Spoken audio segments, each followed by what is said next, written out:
तो हमें मूवी की शुरुआत में दिखाया जाता है एना फ्रिट्ज नाम की एक लड़की जो कि उस देश की एक फेमस एक्ट्रेस है और उसकी मौत हो गई है। वो पाव के हॉस्पिटल में आती है, मतलब वो मर चुकी होती है, उसकी डेड बॉडी आती है और पाव ये जो होता है इसे डेड बॉडीज़ की देखरेख करने के लिए ही हॉस्पिटल में रखा होता है। ये अपने दो दोस्तों को बुलाता है, इवान और जावी को। अब ये तीनों मिलते हैं, बातचीत करते हैं और वो बताता है तुम जानते हो हमारे हॉस्पिटल में आज एना फ्रिट्ज की डेड बॉडी आई है। इससे जो इसके दोस्त होते हैं एक्साइटेड हो जाते हैं, वो देखना चाहते हैं क्योंकि उन्होंने कभी लाइव तो उसे देखा नहीं जब तक वो ज़िंदा थी।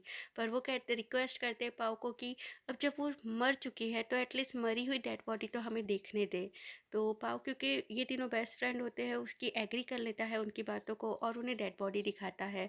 पर जब वो डेड बॉडी दिखाता है तो इनका जो एक फ्रेंड होता है उसकी नीयत बिगड़ जाती है और वो एना फ्रिट्ज की बॉडी को टच करने लगता है और जब बॉडी को टच करता है तो बहुत एक्साइटेड फ़ील होता है, उसे बहुत अच्छा फ़ील होता है और वो अपने दोस्त को कहता है तुम भी हाथ लगा के देखो। वो कहता है मुझे ये सब नहीं पसंद, पर ज़बरदस्ती अपने फ्रेंड के कहने पे उसे टच करके देखता है, उसे कुछ अजीब फ़ील होता है और वो हाथ हटा लेता है और वो कहता है तुम कैसी घटिया हरकतें कर रहे हो, ये तो डेड बॉडी है। फिर वो कहता है कि मैं इसके साथ कुछ करना चाहता हूँ। तो उसका फ्रेंड कहता है कि ये गलत है, ऐसा हमें नहीं करना चाहिए। पर पाव कहता है इसमें कुछ भी गलत नहीं है, मैंने भी एक डेड बॉडी के साथ ऐसा किया है। तो किसी भी डेड बॉडी के साथ सेक्स करना मैं नहीं मानता कि गलत है। ऐसा कह के वो दोस्त जो इनकार करता है वो बाहर चले जाता है, लेकिन पाव और उसका दूसरा दोस्त उसके साथ गलत करने के लिए रेडी हो जाते हैं। पहले पाव बाहर जाता है और इवान, जो कि एना की बॉडी देख के वैसे ही पागल हो चुका था, वो उसे सेक्सुअली अब्यूज़ करने लगता है। एक मरी हुई लड़की को भी वो इस तरीके से ट्रीट कर रहा होता है जैसे वो किसी लड़की को निचोड़ रहा है, उसे इस तरीके से अब्यूज़ करता है, उसके साथ पूरा सेक्सुअली सैटिस्फाई होने के बाद वो उसे छोड़ देता है और बाहर चले जाता है। और फिर पाओ अंदर आता है। पाओ ऐना के ऊपर ऐसे कूद जाता है जैसे कि उसने कभी लड़की देखी ही ना हो और उसके साथ ज़ोर-ज़ोर से झटके दे-दे के गलत कर रहा होता है। और जब वो ऐना के साथ सेक्स कर रहा होता है, इतने ज़ोर-ज़ोर से झटके देता है कि ऐना की बॉडी में जान आ जाती है, उसकी आँखें खुल जाती है। लेकिन पाव को इस बात का होश ही नहीं होता क्योंकि वो तो अपने में ही मगन हो रहा है। उसे तो सिर्फ अपना जो सेक्सुअल सेटिस्फैक्शन है वो चाहिए होता है और इसी दौरान वो अपना पूरा काम ख़त्म करता है। और जब वो ऐना की बॉडी को टच कर रहा होता है, उसे एहसास होता है कि ऐना उसे देख रही है और वो डर जाता है और डर के ऐना की बॉडी से दूर जाके गिर जाता है। अब यहाँ पाओ अपने दोस्तों को बुलाता है और उन्हें बताता है कि ऐना जिंदा हो चुकी है और ये जानती है कि हम दोनों ने इसका रेप किया है। तो ये बाहर जाके लोगों को बताएगी और हम दोनों को इसके लिए जेल हो सकती है। इवान को जेल और पुलिस का चक्कर नहीं चाहिए होता है, इसीलिए वो कहता है हमें ऐना को मार देना चाहिए। पर हावी कहता है नहीं, वो जिंदा है, हमें उसकी मदद करनी चाहिए। इसी बीच इवान और हावी के बीच झगड़ा हो जाता है और हाथापाई हो जाती है। हावी कहता है कि तुम दोनों घटिया लोगों को इसकी सज़ा तो मिलनी ही चाहिए। इसी बीच इवान और हावी की हाथापाई में हावी घायल हो जाता है, उसके सिर से खून निकलने लगता है। तब पाओ इवान को उससे दूर लेके जाता है। इसी बीच इन्हें पता चलता है कि इनके कमरे का दरवाज़ा बाहर से किसी ने बंद कर दिया है। अब क्योंकि इवान डर चुका था तो वो इन दोनों को उस कमरे से किसी और कमरे में ले जाता है और पाओ को समझाता है देखो, हो सकता है हावी मर चुका है, इसकी सांसें नहीं ले रहा है, हम फंस जाएंगे, हमें इसकी बॉडी को छुपाना चाहिए। इसी बीच इतने में ही जो पाव होता है उसका सहकर्मी अंदर आ जाता है जिसके कारण वो छुप जाते हैं। ऐना चिल्लाना चाहती है पर बताना चाहती कि मैं यहाँ कैद हूँ या छुपी हुई हूँ, बट क्योंकि वो मरी हुई थी बहुत देर से, उसकी बॉडी एकदम सुस्त पड़ी थी तो आवाज़ नहीं निकल पाती। इतने में पाओ अपने कलीग को कमरे से बाहर ले जाता है और दरवाज़ा बंद कर देता है। ऐना यहाँ इवान को बताती है कि तुम्हारा दोस्त मर चुका है और इन सब के लिए तुम्हें जेल होगी, कड़ी से कड़ी सज़ा होगी।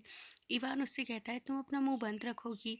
और अब क्योंकि हावी मर चुका था, पाओ उसे देखकर खूब रोता है। पर तब उसे इवान समझाता है कि इसमें हमारी कोई गलती नहीं है, वो नहीं मान रहा था। अब हमें कुछ ना कुछ करके इन दोनों को ठिकाने लगाना होगा, ऐना को भी मारना होगा, वरना हम पकड़े जाएंगे और हमें जेल होगी।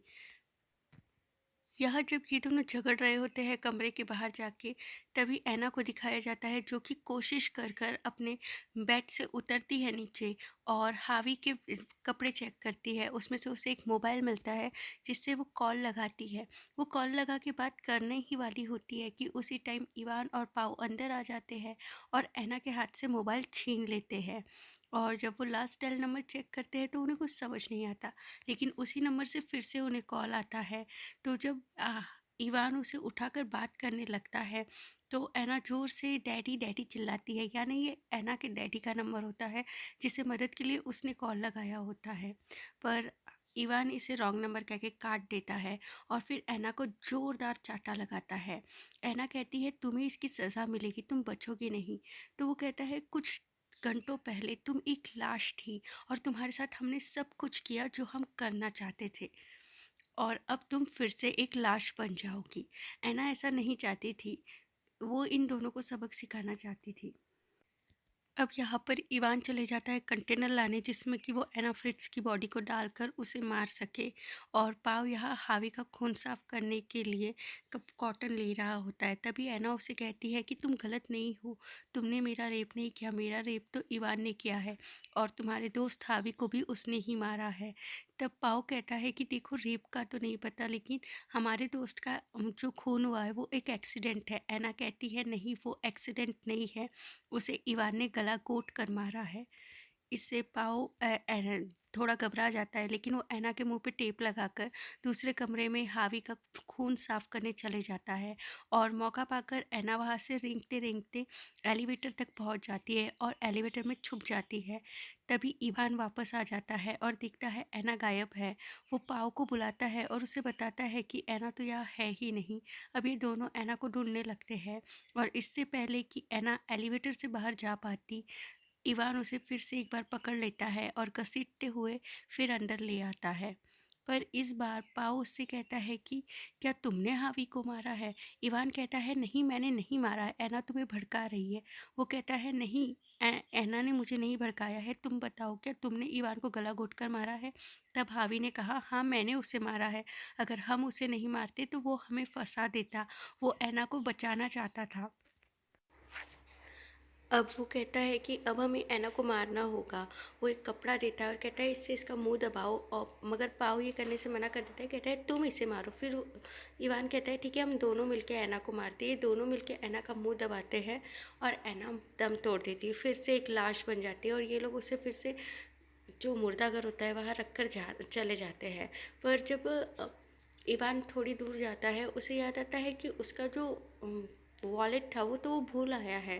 तो वो वापस जब जाता है तो ऐना को देखता है वो कपड़े चेंज कर रही होती है, तो उसे पता चल जाता है पाव ने उसे धोखा दिया है, और वो ऐना को उसने मारा नहीं बल्कि जब वो मर रही थी तो उसके साइड से कपड़ा हटा दिया जिससे ऐना जिंदा बच गई, और क्योंकि वो एक एक्ट्रेस थी तो उसने अच्छा नाटक किया था मरने का। में हाथापाई होने लगती है और उसी टाइम ऐना फिर से कैंची लाके इवान को घोंप देती है जिससे इवान की वही डेथ हो जाती है। अब पाव को लगता है कि चलो ऐना ने उसे माफ़ कर दिया है, पर ऐना पलट के पाव को भी कैंची से मार देती है, और वो कहती है तुम्हें क्या लगता है मैं तुम्हें छोड़ दूँगी? जिसने मेरे साथ गलत किया उसमें तुम भी तो थे ना, जिंदा को नहीं छोड़ते हो, तुमने तो एक लाश तक को नहीं छोड़ा था।